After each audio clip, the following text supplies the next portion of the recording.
Welcome to another edition of What the Fuck Happenings here in Mendham, the local area maybe. Yeah. Anyway, having a crappy day. I feel like crap, and it's crappy everywhere and such. But anyway, not your problem. So, yeah, I really don't have an excuse again. I really don't have a video prepared in any sense.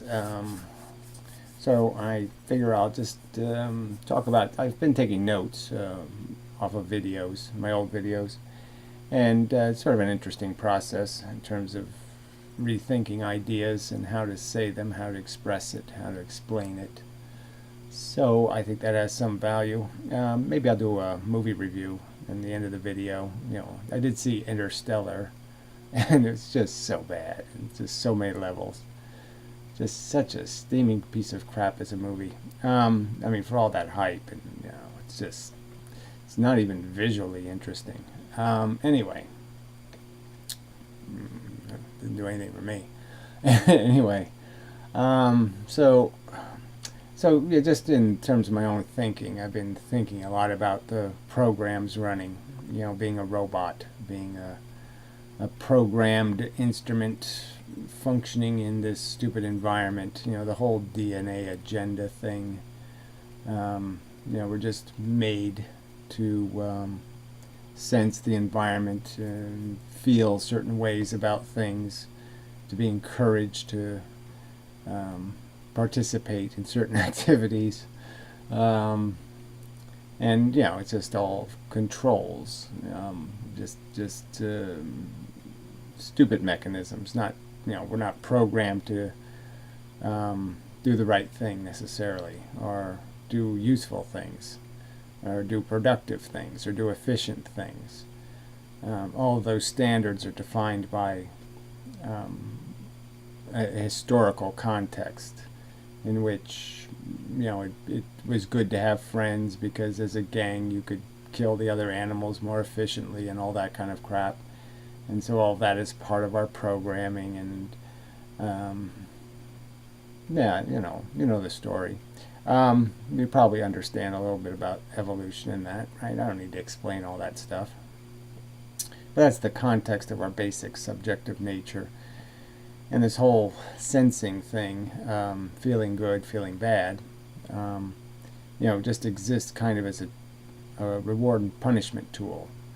You do the things the DNA finds useful, then it'll reward you.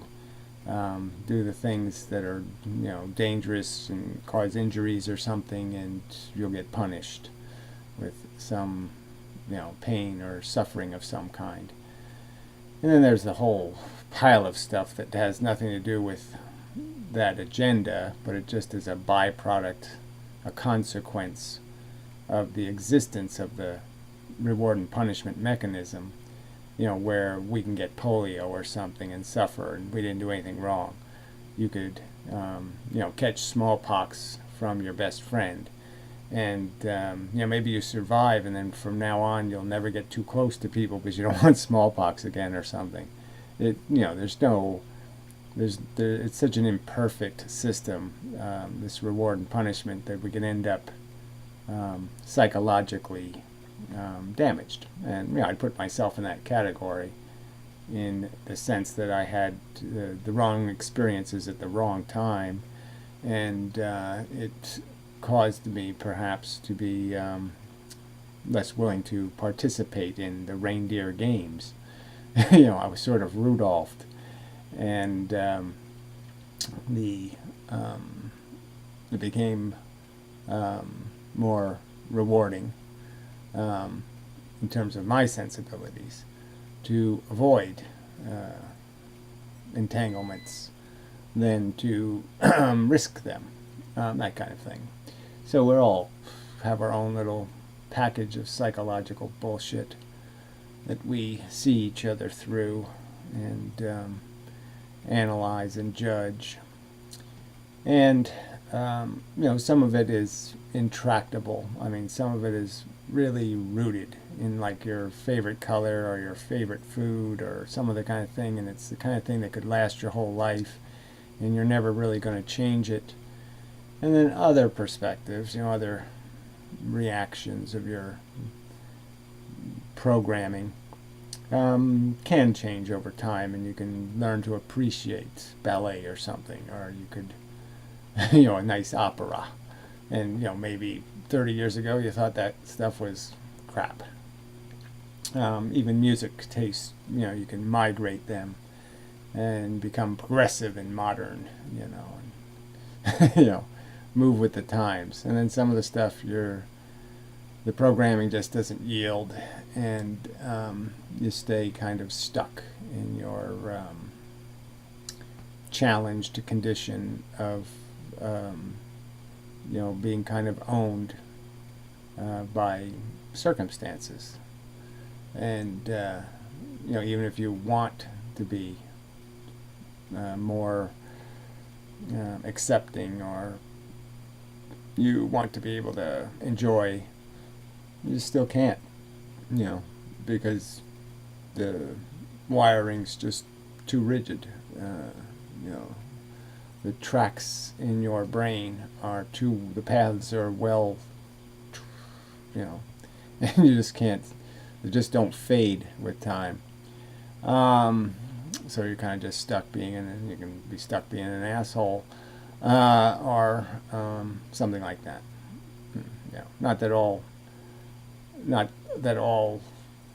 elements of the past are negative. I'm not arguing that all traditions are garbage. But you could look at things like religion, and you see how people get stuck to it, because they got stuck to it as a kid.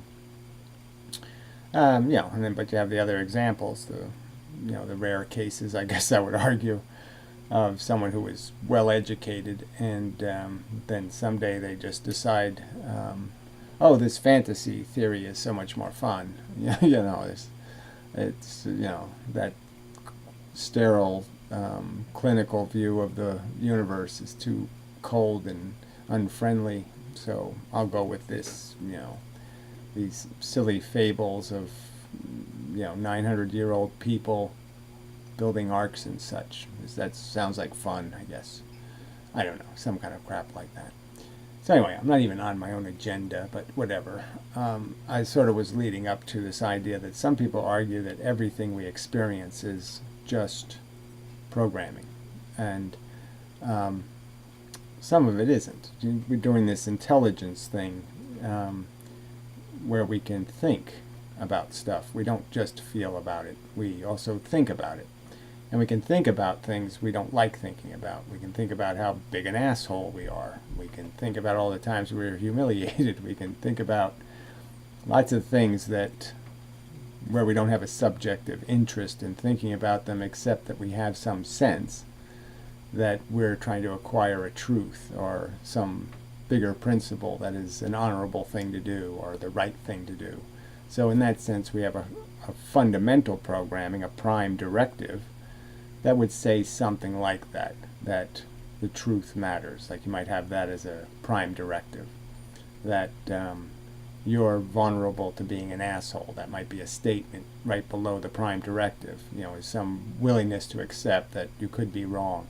What you feel might not be the right answer. Your first impression is maybe too superficial. Those kinds of knowledge bits can just sit there and say, well, yeah, that's a checklist that your brain goes through then, of those things related to that prime directive of truth is the right answer. Look at the evidence, go where the evidence leads, kind of thing. Don't be an idiot, and think you can make the truth. You have to find it. You can't make it. You don't get to make it up. You discover it. You reveal it. Probably is the best way to say it, right? Yeah, probably.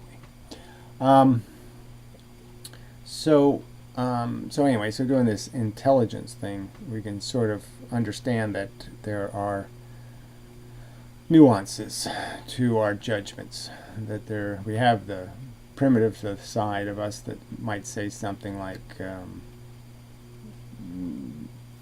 blue eyes are really cool, completely subjective, doesn't have any, there's no written scientific thesis, that demonstrates how blue eyes see better, or how they do anything, meaningful in some improved way. It's just a subjective thing, you might say, or might think, or might feel as an impression. And then you can think about it, and you can say, well, there's a kernel of meaning here, in the sense that you can judge things relatively, and you can maybe acquire some sort of knowledge that, or facts that aren't complete bullshit, that isn't completely subjective. So you might talk about some other aspect of eyes that aren't completely mushy, like color. And then you might talk about shape or size or some other feature that might make an eye work better. And then you could say, yes, that would be the better eye because it works better. Eyes probably weren't a great example because it's kind of hard to, it's not a subject for which there's lots of variation in function. They all kind of work the same. Unless broken, of course. So often these value conversations, there are people who wish to just say it's all rubbish. There's no conversation about any subject, essentially, where any notion of truth or value can be stated. Nihilist types, and they especially do this in the value category, where because some of our values are subjective, like our color preferences. Even like racial preferences or some sort of thing like that, female form preferences, because some of our preferences are, manufactured by less than credible sources. That is, they're conditioned into us in circumstances where we didn't even know we were getting conditioned. Like, you have a school teacher with like enormous breasts, and she's an obnoxious bitch, and so then you sort of associate enormous breasts with obnoxious bitch, and you don't really become a breast man then. Something subjective, like something not connected to any cause and effect chain that has any credibility. The two things didn't have to be associated. The exact opposite association could have taken place and been just as legitimate. And so a lot of our conditioning is based on those kind of circumstances, just stupid circumstances. It's not a good education. You're not getting good programming. You're just getting programmed. Any programming will do from the DNA molecule perspective. So because a lot of our statements about value and what means something are based on those erroneous circumstances, not erroneous, but less legitimate programming, they assume that all statements regarding the truth about what has value are subjective, as if they don't have any, that there's no logical progression to their development creation that has substantial legitimacy, in that these are deductions which are essentially revealings of truth statements. You combine a bunch of truth statements. So I could argue that becoming a vegetarian, or at least understanding that it's a preferential condition to be in. If you're going to make a human being, you would want to make him vegetarian rather than not vegetarian, because there's no negative side to vegetarianism. It can only be a positive, both for the health of the individual and the health and welfare of the animals that now don't have to get tortured. So it's a win-win. So you can make a logical value argument, based on which are just simple deductions that you go through. So the simple ones would be is, I have personally experienced consciousness. I know what it is to feel kind of crappy, and I know what it is to feel really hard pain, deep suffering, and I know that having things happen to me that happen in farms, for example, being locked in cages and stepping in your own poo and all that kind of stuff would be very unpleasant. To live your whole life like that, in some horrible condition, a whole life of a couple of years, and then to be relatively humanely put out of your misery, but just to go back to doing the same thing all over again. I mean, just die to live another day, so to speak. To be a new victim. and just, that would be if that was the fate of the human race, if they were on some planet being treated like that, I'm sure we could all generate a value statement saying, gee, that's no good, we ought to go rescue them. It wouldn't be hard to make that statement. The nihilists saying it doesn't matter, they'd be kind of laughed at, and that's sort of ridiculous. I mean, I know what it is to suffer, and I know I wouldn't want to do that over and over and over again. I certainly wouldn't pick that straw and stick it in my kid's pocket. So those are value statements that can be made because we can understand things, because we've experienced them, we have knowledge of them. So there's a difference between having knowledge and just feeling, just expressing some sense, some, the impression, the book's cover kind of thing. And then the consequences of deeper analysis and the fact that we can see further with our big brains.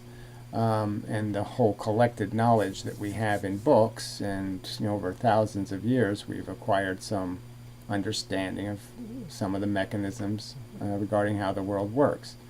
Now it is shocking that 10,000 years of human civilization, so to speak, or humans storing information in written form or in some documentation form where other people could access the knowledge, written on the walls, whatever, that most people still believe in fantasy characters running the universe, and most people don't understand that the other mammals are just as feeling as we are, and they're just not as smart. They just don't do the mathematics thing very well, and they certainly can't learn a language, and that's a huge limitation to what they can do with their brains. But it's not a limitation in their capacity to suffer, to fear, to feel pain, to have a brain that's doing reward and punishment. And I guess so the point would be, the argument I'm making sort of is that even the words reward and punishment as a concept, we can understand that as a concept, and then you're not going to be able to feel your way to understanding how that concept came into existence. You're going to have to think your way into understanding that. And you're going to have to dissect it as an evolutionary thing and realize that it's a very old function of the brain. It's not something that just showed up when human beings got here. It's something the DNA molecule has been doing to sentient organisms for millions, hundreds of millions of years. It's been using a brain that manufactures pain and suffering and the idea of pleasure, and it's been using those things to whip, the beasties. So they're just as a part of that as we are. Having intelligence, there's no reason to believe, there's no reason to think, there's no reason to have some feeling that there's some direct connection between somehow needing to have bigger or more real feelings when you have intelligence. You don't need a bigger reward and punishment stick, because we can think. So it would be kind of silly to associate our emotional feeling identity, how afraid we can be, or how bad our headache can be, with some notion that somehow if you're intelligent you have more of the feeling thing. It's just there's nothing to connect those two facts, but people will connect them because they have a feeling. Humans are more special, and we do everything better. Because we do math better, we do everything better and more meaningfully. And there's no logic in that, but it's a pleasant thought because it eliminates the worry of setting the mousetrap. It eliminates the worry when you eat your bacon Big Mac, because you can dismiss the real world consequence that you're basically, if you were to rationally think about it, you'd recognize that it's the same as setting a trap on another planet to catch humans, and break their legs and or half smash their brain, and where it takes them a few hours to die. If you had to imagine humans in that circumstance, well, then maybe you couldn't pull that. Maybe you'd say, I just can't do it. Even if I have to do it, I can't do it. Even if it needs to get done, I can't do it. It's not acceptable. So there might be some point where you finally realize that if you played this game thinking and recognizing things for what they really are, it's not a playable game, because the cost is so horrifically high for me doing a video. Me being able to communicate, or some James Earl Jones great voicing, or whatever it is you think is so magnificent about the human existence. The price is so friggin' high for the small amount of meaning, spiritual meaning, love, whatever it is. And again, I would argue that if you're rationally living a life, if you're paying any attention at all, and you think of yourself as a loving person, even there, I don't know how the thoughts don't cripple you in terms of the recognition that all this selling of love always does end up in tragedy. I mean, watching the things you love be diminished, disabled, and then destroyed. Brutally, often. Just brutally. And you're going to glorify this emotion as something that needs to exist in the universe because it's so magnificent, our wonderful love capacity. And when you know where it ends. And, well, maybe you don't know. Because, the movies, they always, people die very pleasantly. There's not puke all over the place and blood, and there's no, the reality isn't. It's very rarely is the little deathbed scene anything close to the reality, which is the person's usually already comatose, or if they're not, they're in some sort of medical crisis with tubes everywhere, and it's just not as they portray it. And there's just so much of that, you can't really show it in a 2-hour movie, right? You can't show the 2 years of, just horrible days, day after day of just really unpleasant events.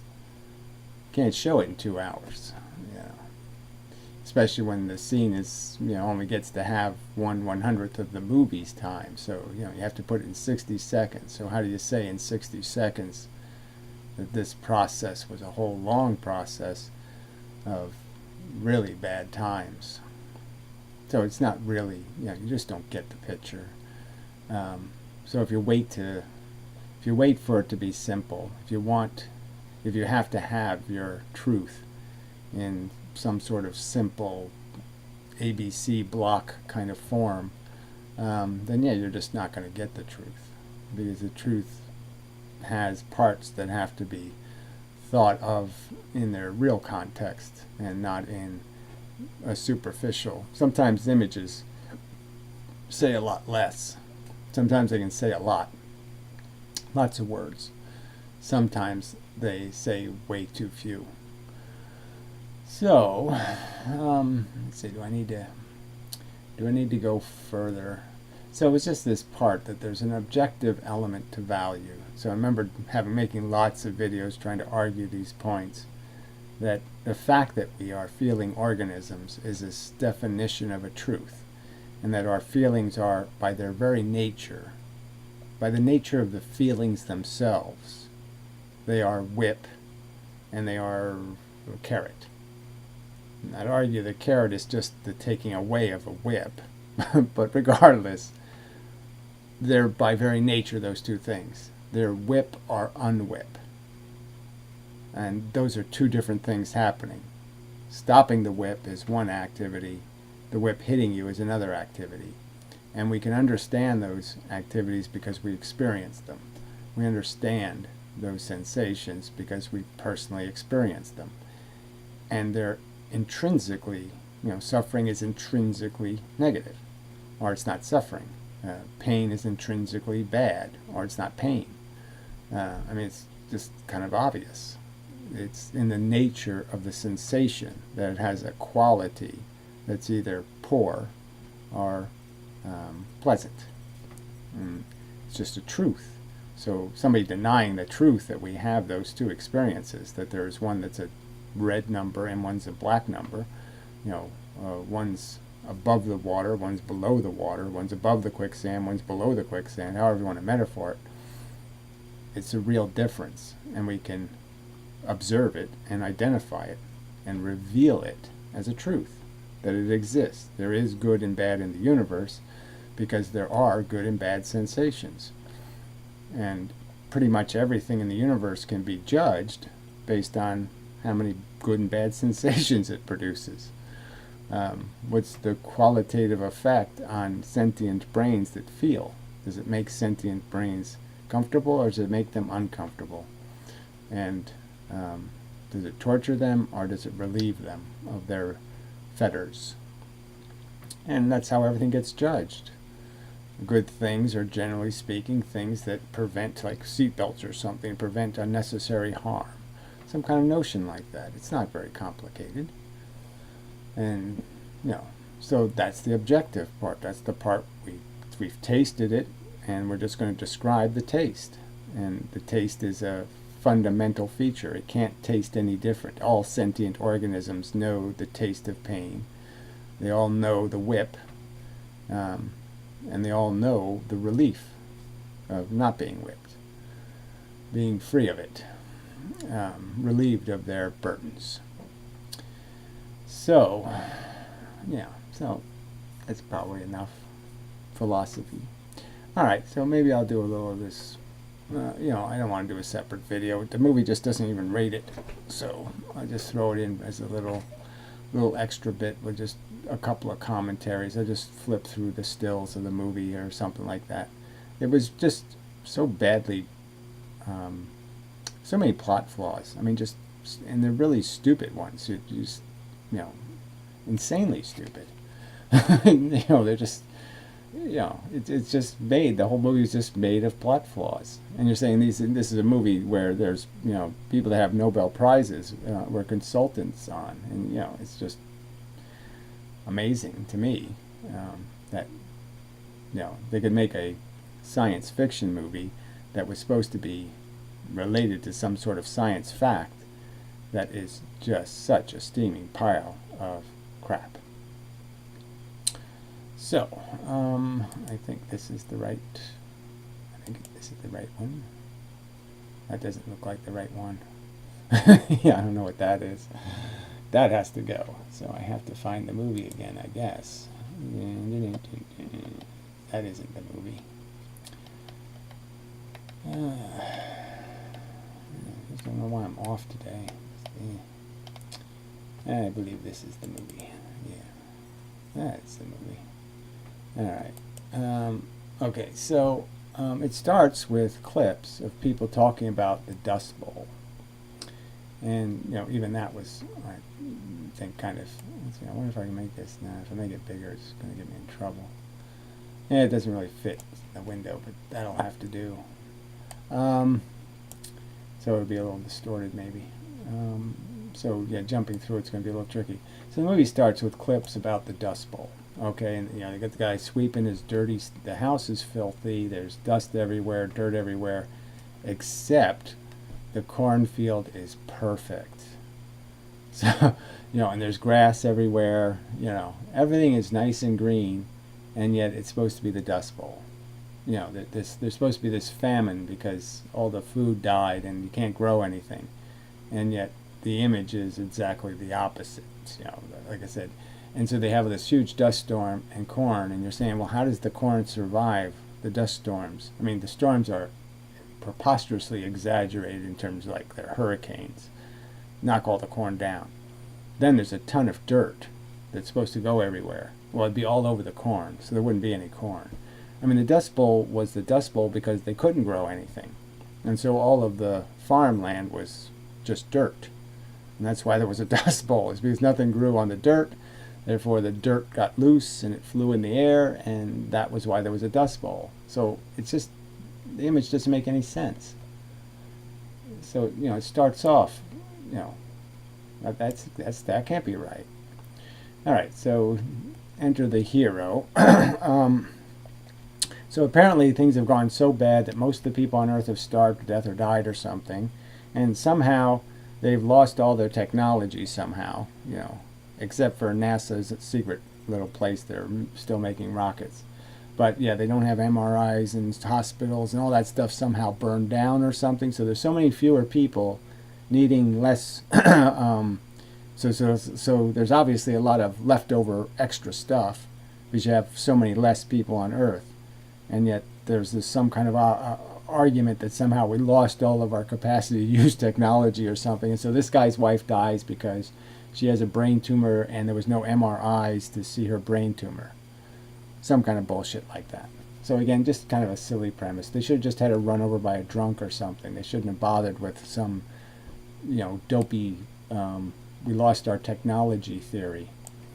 All right, so he has no spare tire for his car. Somebody's going to patch it, you know, on the road with what, a can of compressed air? Doesn't say. Anyway, so he doesn't bother fixing the flat tire, and yet he can drive the truck 50 miles an hour. It doesn't matter. I mean, it's just stuff that just doesn't make any sense. And his truck is, like I said, it's dirty, filthy, piece of shit. And his farm equipment, his big combine-y kind of machines, are all running around on GPS robotically, and they're immaculate, beautiful, clean, wonderful. And yeah, how do they stay so clean? And what are they doing anyway, right? The corn is already grown. You don't use the machines anymore. When the corn's growing, you don't run machines through it. Just knock all the corn over and make a mess. You don't run machines through the corn to do anything once the corn's growing. So you use the machines to plow the fields and to plant, and then you use the machines to pick the corn. But you don't use the machines in between. They don't really have a function in between. So again, that didn't make any sense. He has all these machines going through his big, giant, 6-foot-tall cornfield. Why? What are the machines doing? Polishing the corn? What? Just stupid. Alright. Then he has this, he has all this stuff ready, right? It's all booted up. His computer is in the car. So he's in this ragged, dirty, filthy house in a dirty, filthy truck, yet his laptop still works. He's got it. And it's already booted up, and it's already got some program on it that can talk to planes, the solar planes that fly around for 20 years with like 6 little solar panels on it. So somehow the 6 little solar panels are flying around a plane that looks like it weighs maybe 700-800 pounds at least, maybe a ton. So a big giant freaking droney plane is flying around, and it's got 3 little solar panels on swings. That makes no fucking sense, and somehow he knows how to break into it, you know. And his program, he's got that program already on his computer, even though there's no evidence that these drones fly around all the time. What the fuck? It doesn't make any sense at all. Silly. Insanely stupid. Crazy. Retarded. Alright, let's go further. Yes, I guess they're now they're still talking to the drone, so he's saying, well, the drone's going to have a new purpose now. It's going to run my combines, and it's going to do this and that. And like I said, there's 6 solar panels on it. It's no chance. It's like a 5-watt airplane. All right, so then he goes to the school, and he's having this conversation with the government people, and they're like, oh, yeah, NASA was fake, and this was fake. So the argument is somehow the world goes through this terrible crisis, millions of people killed, billions of people killed, I guess, and somehow the people who are the survivors are imbeciles who think it's a great idea to start, you know, making up a fake history or something, you know, the truthers. Yeah, I'm saying, no, I don't think so. I don't think they're going to get you. I don't think they're going to survive the crisis, let alone be in charge afterwards. But anyway, regardless. Alright, so there's the kid in the story finally. So this is the girl that's apparently the whole focus of the whole human race is going to be saved through this one person. Because some sort of aliens or ourselves in the distant future comes to rescue us by changing the past, which would potentially destroy that future. So yeah, that doesn't work. Well, anyway, that's the argument here. The future comes to the rescue, sort of. I don't know. It didn't make any sense. This is absolute horseshit. So anyway, so then there's this. So this is when he's talking to Grandpa, because Grandpa, oh, look in the background there, you can see like a domestic regular home with lawn and everything. So it's the Dust Bowl, except people still have lawns. So anyway, probably have a little mailbox and picket fence, the whole thing, little dog. Anyway, so he's talking to Grandpa because he has to come back to the farm because all of the machines have gone crazy because of some gravitational anomaly. So somehow gravity, the most kind of dependable force we've ever known. I mean, never, not even a little bit. Like all of a sudden gravity fails and scissors fly over there or something. I mean, we live in gravity all the time, and it doesn't do anything unreliable ever. Because you can't gravity gun. No, just can't happen. Silly. So anyway, so there's some sort of weird gravity now that's zooming in on his house from the future, and located pretty much, the center, the focus of it is somehow this kid's room. And so that's, so they haven't done the coordinates thing yet, but yes, that's coming. So if it jumps ahead of that, then I'll come back to the coordinates silly part. Alright, so now that the baseball game and the Monster Storm comes, let's see if we can get Monster Storm in here. Try to move it a little bit. Yeah, so it's Monster Storm. I mean, just monstrous. And, the corn's got to be all dead because it's such a brutal. I mean, there's stuff flying across the road. It's bouncing into shit. Everything's getting. How's the corn stay up? Magic? Yes, magic. Alright, so now we have the dust in the room, and there's this gravitational anomalies. Okay, it's making lines in the dirt. So the future is communicating with his bookcase and making gravity shit happen in the room. And it's sending the code, which is coordinates to where NASA secretly is hiding, because everybody hates NASA, but the government people know they need it, so they still have it, but it's in this, I don't know, it's like 100 miles away from, just happens to be 100 miles away from where this guy lives or so. And, it's able to keep it all a secret. It can make rockets, do all kinds of shit, space station, do all kinds of shit, and nobody knows it's there. Right.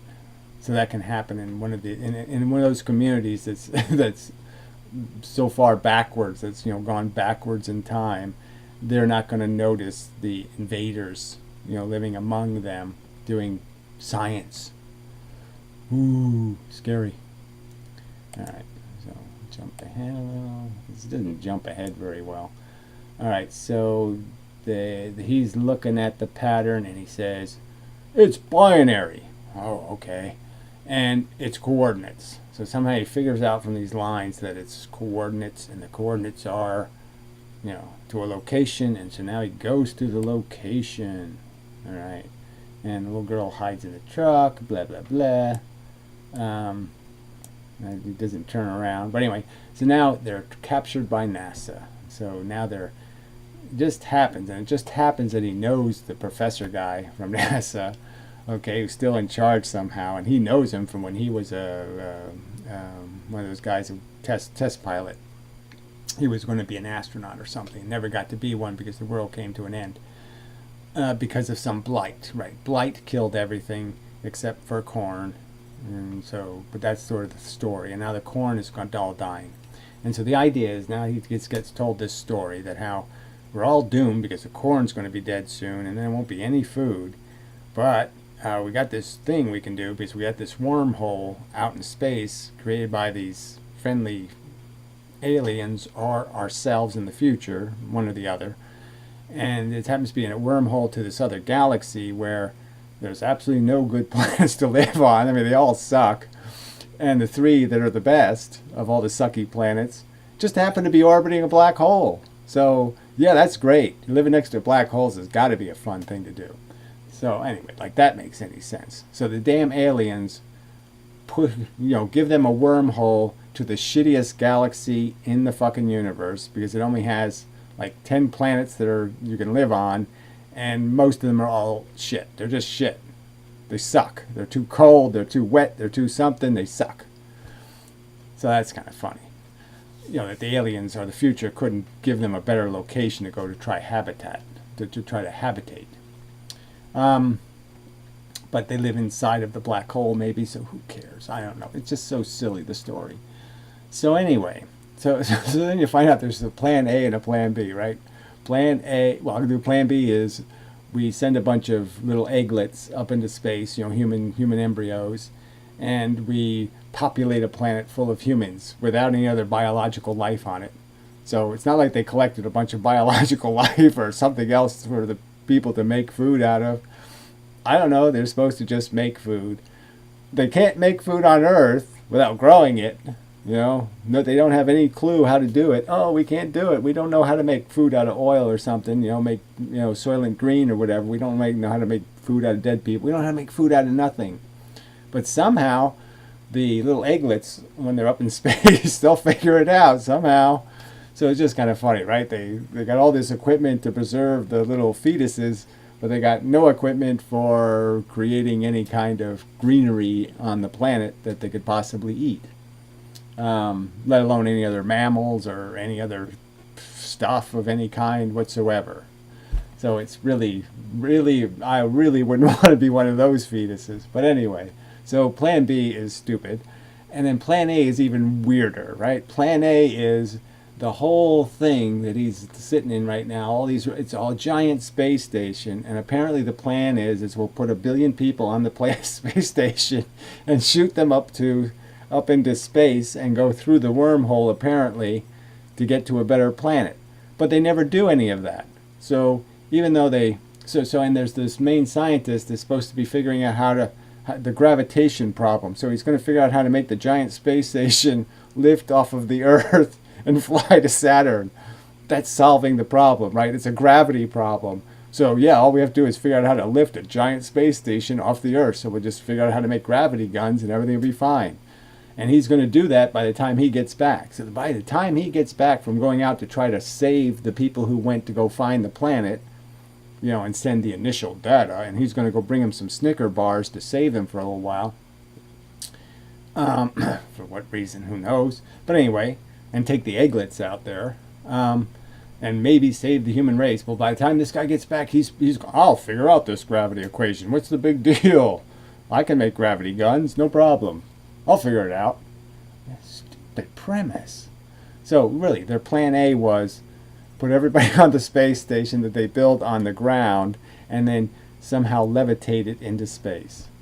And that somehow solves their food crisis.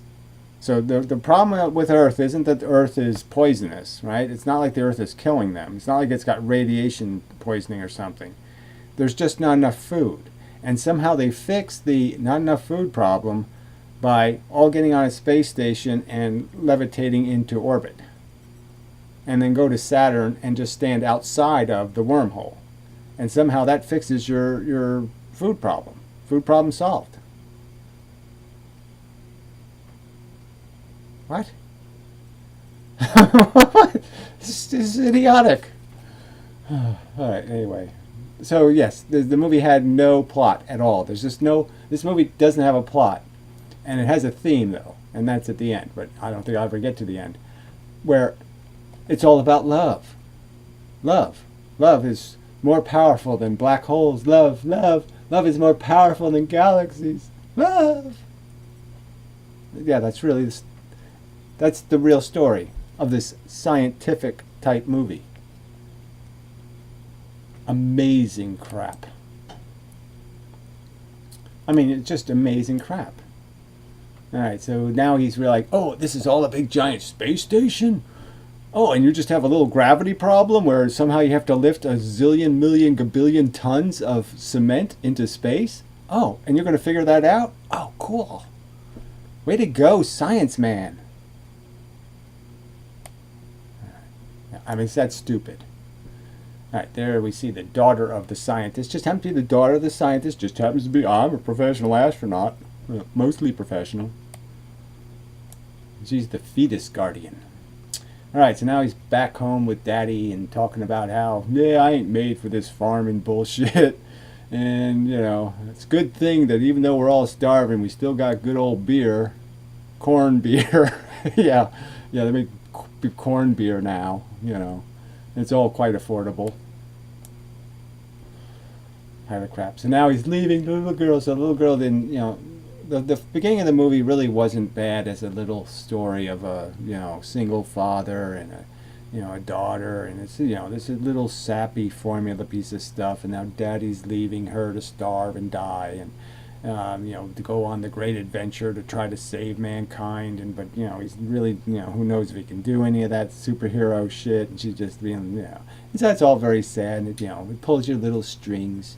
But it's just so formula. It's such a setup. It's so cliche. I mean, cliche. All right, so now he's being Rocket Man.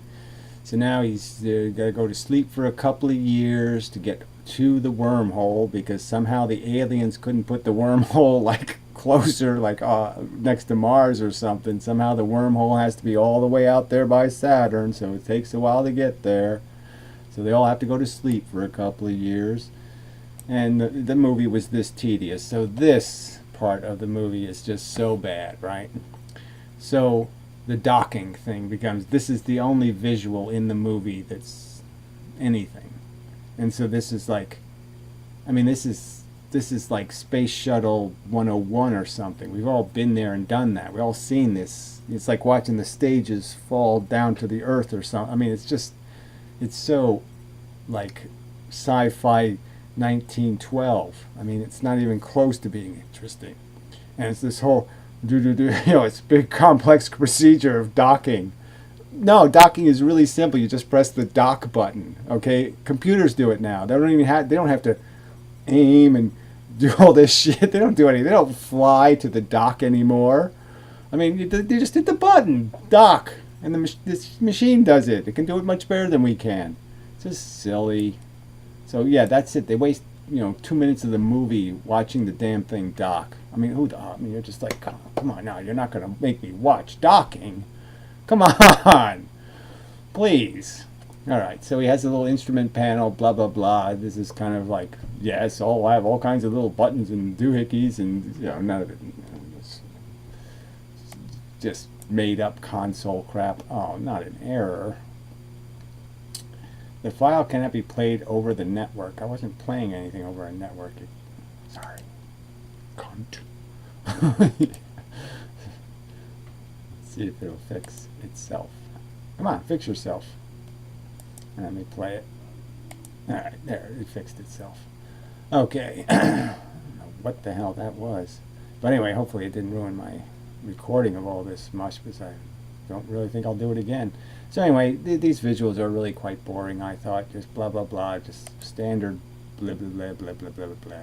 Alright, so now they're leaving. Oh, they haven't even left Earth yet?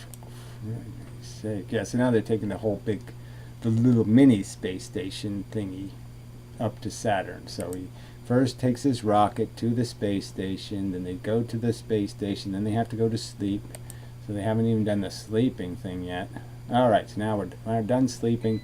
So they're pretty quick. Once they get to Saturn, they really quickly go right into the wormhole. And they just go zoom, zoom, zoom, zoom. Just, you know, nothing really interesting, nothing visually spectacular. And so the first planet they go to, so there's 3 planets. This is the idea. This is how stupid this thing is.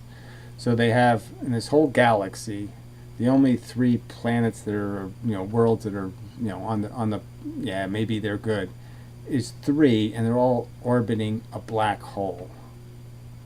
a big giant black hole. So that's the logic here. Somehow there's planets orbiting a black hole, which just, it smells like impossible, right? It just has the odor of that can't be right. It's have to be really far away for a planet to be orbiting a black hole, something with huge gravity. So they're on this planet, and this planet ends up having 700-foot tall waves in water that's only a foot deep.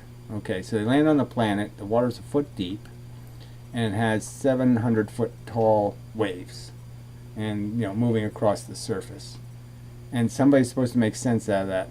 That physics somehow makes sense. The guy complains because the gravity is 1.3 times Earth's gravity. So on their planet, and it's 1.3 times, so it's a little bit heavy gravity, but somehow you have heavy gravity, and yet the water is somehow going to the black hole. Somehow it's being pulled up so dramatically, but it's not stretching the people. So the water gets stretched, even though we're 90% water, or something like that. Even though we're mostly water, we don't get stretched. So we can stand on the planet, we don't get stretched. The foot deep water doesn't seem to get stretched any. There's no evidence that the water is rising above the surface, except in these giant, huge waves. And somehow this is physics. This is rational physics. I don't even know how they make that rational physics. I don't think if they have a theory that makes that make sense, then I would say their theory is their physics is garbage. There's just no way this makes sense. There's no way. It just can't possibly work this way. And so the other thing is now, when they went to the planet, they didn't want to go because the one guy wants to get home to his kid. And the problem was that if they go to the planet, every hour they spend on this planet that they can walk on, where there's just 1.3 times normal gravity, somehow that is 7 years of Earth time. So they're moving 7 times. It's more than 7 times, right? Yeah, because it's not like 1 second equals 2 seconds. It's 1 second equals like a minute. So it's like 60,000 times more slower time. Well, anyway, it's a huge time dilation. So 1 year equals 1 hour equals 7 years of Earth time. And so by Einstein's theory, this whole by the muon kind of argument, time dilation is a function of velocity. It's not just that you're in gravity, it's that the gravity has the implication of you moving really fast. So strong gravity means you have to be moving really fast, kind of. Or you crash into something, or you have to have velocity that keeps you from falling into something. But you have to have velocity somewhere. And there's no evidence that this planet was moving 7 million miles an hour around the black hole, and that they had any challenge at all in landing on it. I mean, it was moving really, really preposterously fast. It wouldn't be too easy to land on the damn thing.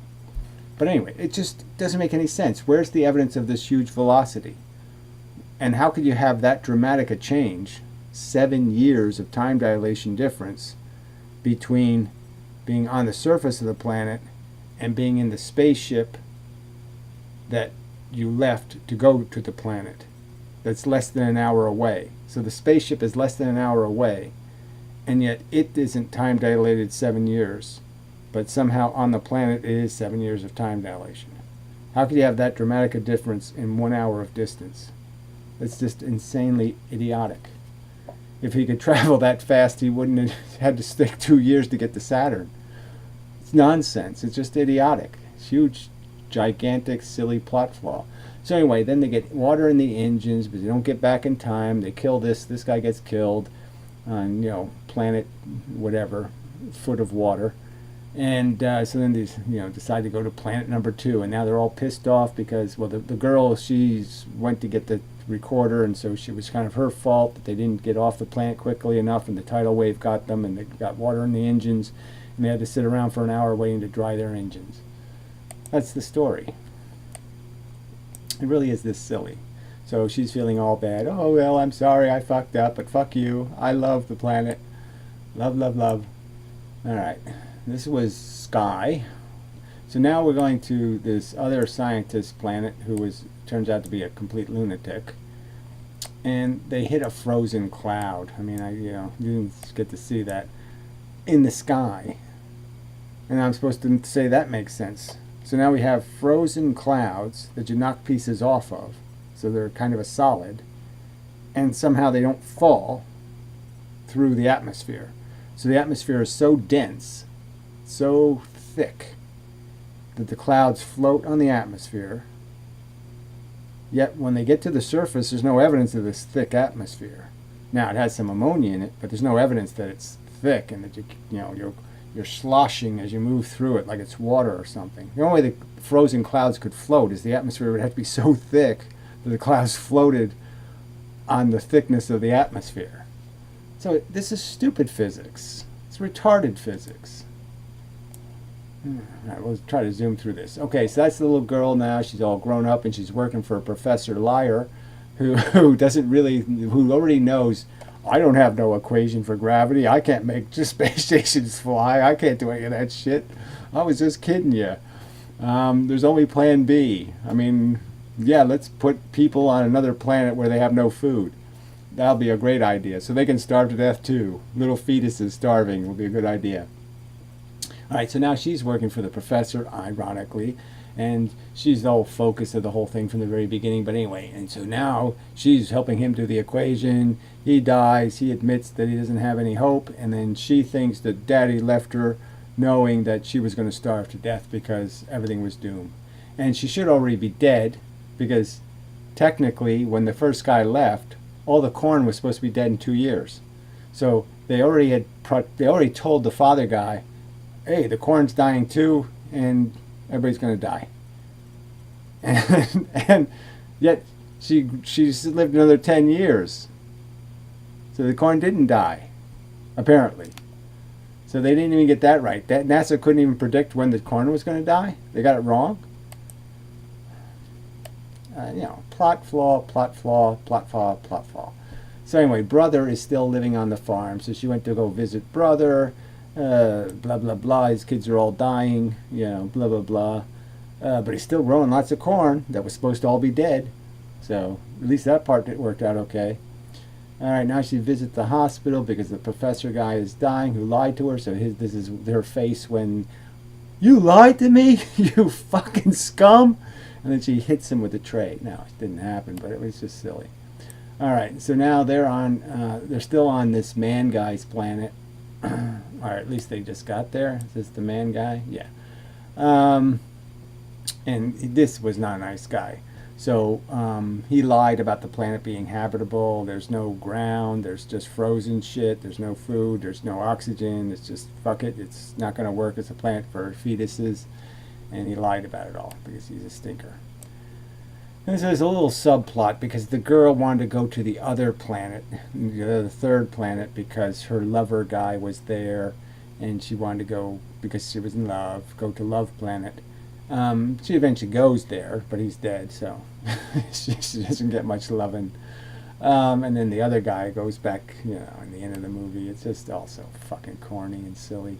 So this is the part where the daughter is now explaining that the professor's dead, and, oh, just by the way, Daddy, fuck you for letting me die, you fucking cunt. Leaving me here to die. And so now he's like, oh, shit, she thinks I left her on purpose to die and stuff. I didn't do that. How tragic and sad. All right, so now this is the girl working for the professor is visiting her hometown, where she grew up, where all the corn is beautifully green and everything else is covered in shit. And now she's back in her bedroom and thinking about the books and thinking about the ghosts she used to think there was in her room. See, the gravity, the future gravity people were manipulating the gravity and making books fall out, but it was all Morse code stuff, and it was saying stay, and it was saying all kinds of stupid things, and somehow messages from the other side, and some of those messages were actually sent by the father himself, and somehow he's stupid enough to say, well, I'm going to send Morse code to my daughter, so I'm going to send the same word that didn't work the first time. He should send some other word, the dumbass. Like that didn't even make any sense. Why would you send the same word that you were in the room when the girl said, it says stay, so that word doesn't work. You should have sent a better word. Alright, so this is where the man guy attacks him and, breaks his little glassy thing, which is a little bit strange because, again, the amount of pressure wouldn't be that great. You're not in space, you're in an atmosphere, so you don't need this huge pressure differential. So just because your face shield would be cracked wouldn't mean that all the oxygen flies out and all the ammonia flies in. Your suit is still pressurized to some extent, and the pressure in your suit would push oxygen out. It wouldn't let ammonia in. So none of that even made any sense. I mean, it's like these people don't know shit about physics. They don't understand anything about the physical universe at all. It's just that it's so bad. This movie was just such a piece of crap as science faction. Alright, now we got some more dull space crap. So the man guy steals the ship, goes up and fails to dock. And then somehow, because he didn't, and he forces the door open, it blows up the ship and rips up a piece of the space station off. And now they spend 5 minutes doing some things. See, the space station thing's spinning. And so now he's got to get his, and it only apparently has one docking port. I don't understand. Well, anyway. And so he has to go underneath it and dock with the spinning docking port. So they spend 5 minutes of the movie docking. No. Not a good idea, in my opinion. Alright, so now they're getting pushed because they're spinning so fast, and so they finally get into the space station-y thing, and it's a little bit ragged, and now they have to get it out of from falling into the black hole. No, it's falling into the orbit of the planet, and then they have to shoot it out, but then it's going to be in the gravity of the black hole, and somehow they have to shoot it around the black hole so she can get to the other planet, and he's secretly going to basically eject himself into the black hole and die to be a hero. But he doesn't die, and he goes there with a robot. I should even get into the subject of the robots. But yeah, they were probably the best thing in the movie, was the fucking robots. The movie was that bad that the robots were probably more entertaining than the actors. Alright, so yes, now he's in the black hole. He successfully got on the space station, pushed it out of orbit, headed it for the black hole, and then shooted it out of the orbit of the black hole so the girl can take the little egglets to planet number 3.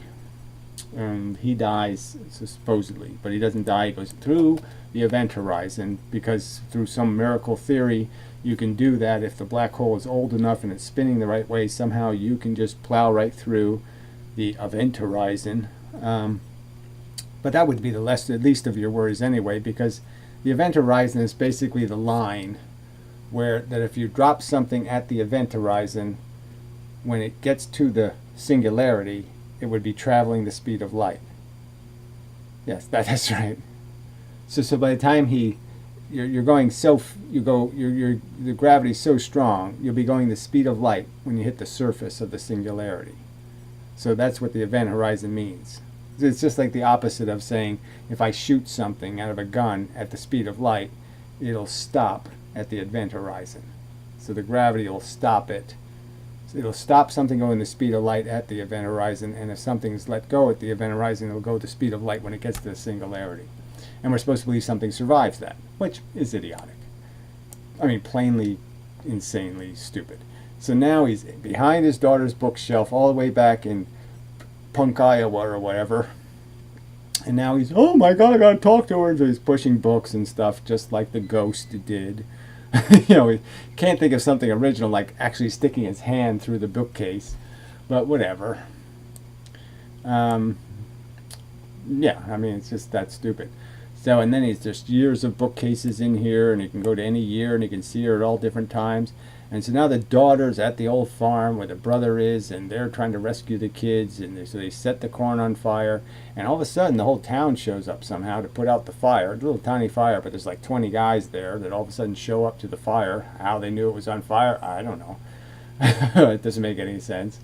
And so she has found the secret. The father has now taken the computer code from the robot, and that has the quantum data. So now this is how they put quantum into the big universe, into singularities.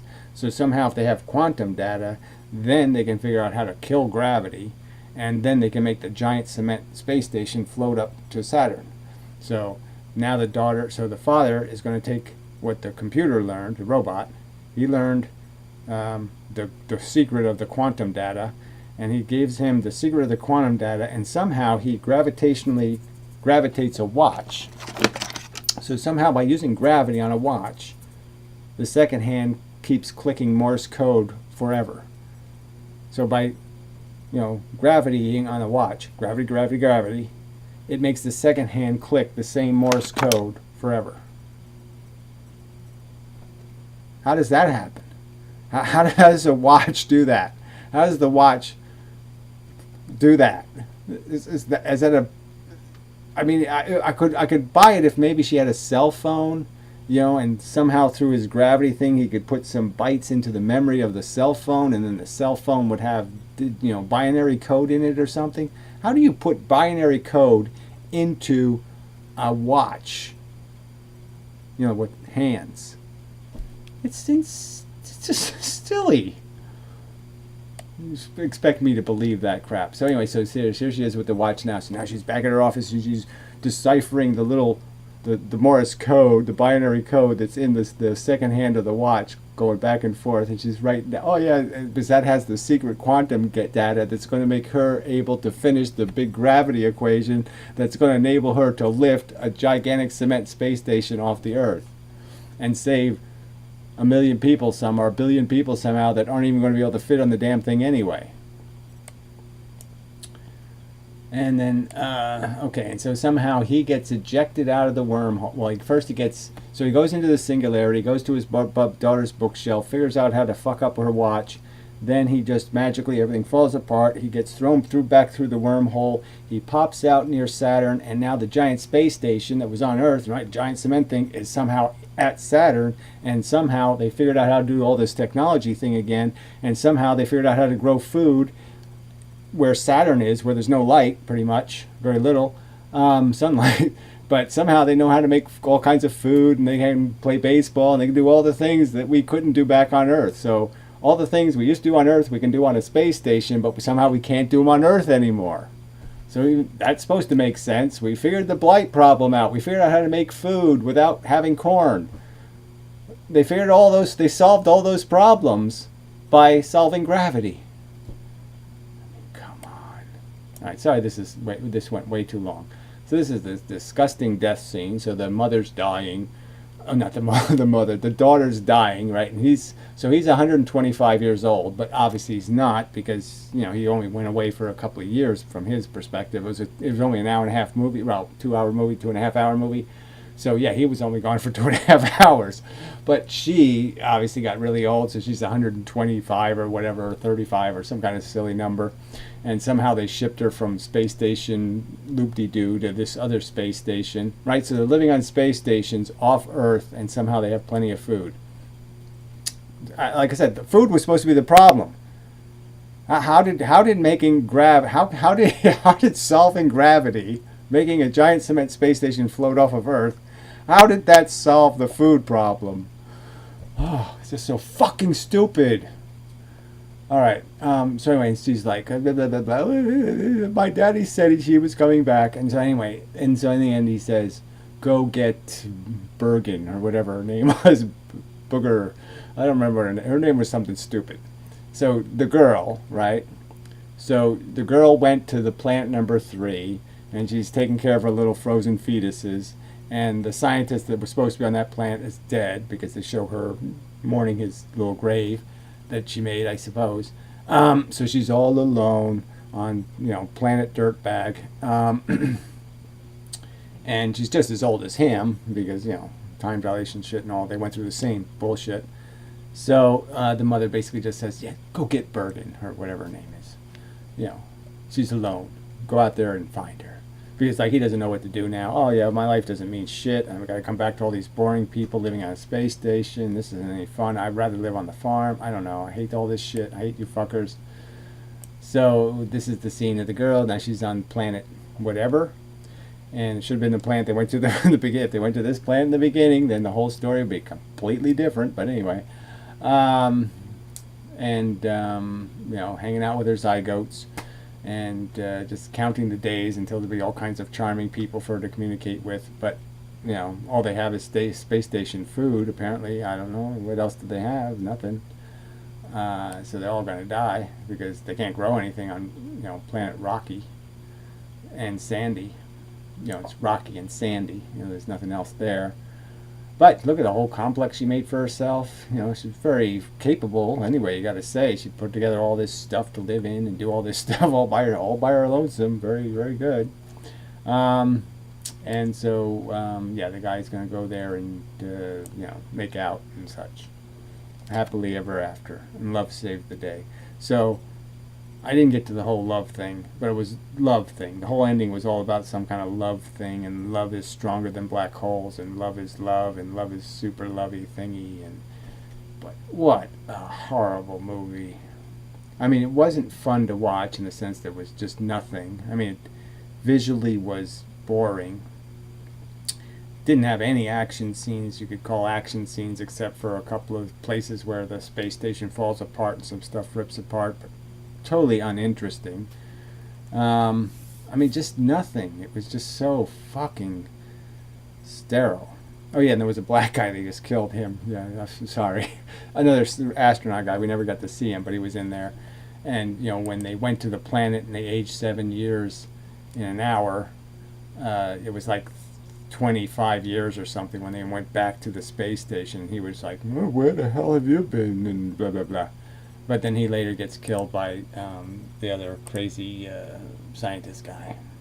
So anyway, just a horrible movie, a horrible piece of steaming crap. Even the fight scene was incredibly boring. I mean, two guys in a space suits fighting. I mean, just, yeah, that's really cool. I mean, no real good kung fu moves or anything. It just really was just a stinker. Alright, so there. That's a little bit of philosophy and way too much of this, but it's the danger of movie reviews. You could just go on and on about how do they make movies this poor. I mean, you're telling me like maybe 200 people, 300 people, 400 people involved in the production of these movies, and nobody could have said, oh, we got to tighten this up. We got to fix the script has got a huge plot flaw in it. Everybody's starving, and you're worried about gravity, like they could eat gravity. And how come, like I said, the whole point is that you needed new food sources. Well, why don't you just use all your NASA technology to create something new to eat? If all the blight is eating everything on Earth. It just didn't make any sense. How does gravity save the day? And again, they didn't even go back through the wormhole. 125 years later, the girl is 125, and no one said, go back into the wormhole and see what we can fix over there. Nobody had that idea. That's even after she knows her father is talking to her from the future, from the talking to her from the wormhole, in terms of sending messages through her bookcase. So she knows that when she's like 25. And it's not until she's 125, and it still didn't occur to anybody to say, hey, maybe we should go through that wormhole again. Maybe we can find him. Because he was talking to me through the bookcase. How does that make any sense? It can't make any sense. It's silly. It's stupid. The movie's retarded. Steaming pile of shit. But it's a good evidence. Like I said, the physics community, the talking heads of physics, kind of touted this as being some kind of, oh yeah, this is about us. If this is their theory, be afraid. Be very fucking afraid. that you're not going to get the truth from these silly people. So anyway, enough. Crap.